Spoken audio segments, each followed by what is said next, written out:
తెలంగాణ ముదిరాజు బంధుమిత్రులందరికీ నా యొక్క నమస్కారాలు. ఇది ఒక అద్భుతమైనటువంటి, అంటే నాకు ఒక రకంగా చెప్పాలంటే ముదిరాజు వర్గానికి ఒక టర్నింగ్ పాయింట్ లాంటి ఒక పెద్ద కార్యక్రమం జలవిహార్ హైదరాబాద్లో ఈరోజు ప్రొఫెసర్ దినేష్ అధ్యక్షతన chief guest deputy council chairman Banda Prakash garu, తర్వాత ఈటెల రాజేందర్ గారు, మల్కాజ్గిరి ఎంపీ, సో తదితర ఇంపార్టెంట్ సీనియర్ నాయకులు రావటం జరిగింది. దీని ప్రథమ ఉద్దేశం ఏంటంటే ఆర్థికంగా, రాజకీయంగా మనం ముదిరాజు వర్గం ఏ విధంగా వెళ్ళాలి, మరి బీసీడీ నుండి బీసీఏకు సాధ్యాసాధ్యాలు ఏమైనా ఉన్నాయా, వీటిపైన ఇంటలెక్చువల్స్ అనేది వీళ్ళందరికీ ఒక టాపిక్ మీద బాగా విశ్లేషణ, ఒక మేధోమర్తనం అనేది ఇక్కడ జరుగుతున్నది.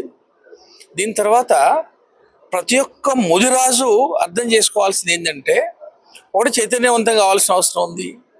తనకు తాను ఒక discipline, financial discipline, educational discipline, ఎవరికైతే పొలిటికల్ ఆస్పిరేషన్స్, అంబిషన్స్ ఉంటాయో వాళ్ళు స్వయంగా ఎదగాల్సిన అవసరం. ఎస్, ఒకనొక సందర్భంలో మన సీనియరు నేతలు మనకేమన్నా హెల్ప్ చేస్తారో ఏదో తర్వాత విషయం, కానీ అందరికీ వాళ్ళు సుమారు 7.5% అంటే సామాజికంగా లెక్క చూస్తే 13% ఉన్నటువంటి ముదిరాజులు, మన గవర్నమెంట్ లెక్కల ప్రకారం 26 లక్షలు ఉన్న ముదిరాజులు, 1.5% జీడిపి వ్యాట్ రూపంలో దేశానికి ఇస్తున్న ముదిరాజులు, ఫారెక్స్ రిజర్వ్స్లో గణనీయంగా ఇస్తున్నటువంటి ముదిరాజులు ఎదగాలనేది వాళ్ళ యొక్క దశ దిశ నిర్దేశం అనేది వాళ్ళు ఇవ్వటం జరిగింది. చాలా అద్భుతమైన విశ్లేషణ జరుగుతున్నది.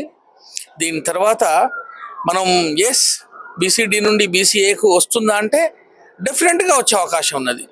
రీసెంట్గా ఎందుకు దాని ప్రకారం ఏంటంటే రాజ్యాంగం there is a space, article 14, 15, 16 and article 340 ప్రకారం దెర్ ఈజ్ అమెండ్మెంట్స్ స్కోప్ ఉంది.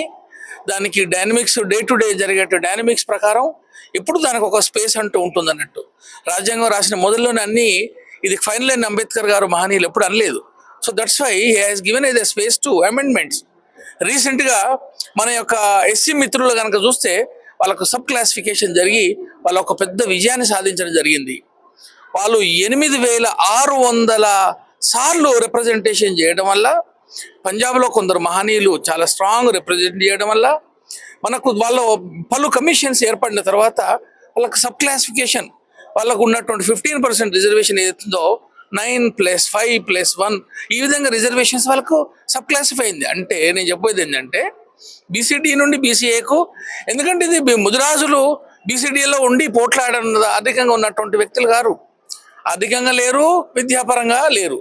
మనకు అప్పుడు జరిగినటువంటి మిస్టేక్స్ అనేది మనం పూరించుకొని మనం డెఫినెట్గా నొమాడిక్ యా సెమీ నొమాడిక్ గ్రూప్లో ఉన్నటువంటి బీసీఏలకు మనం అర్హులం.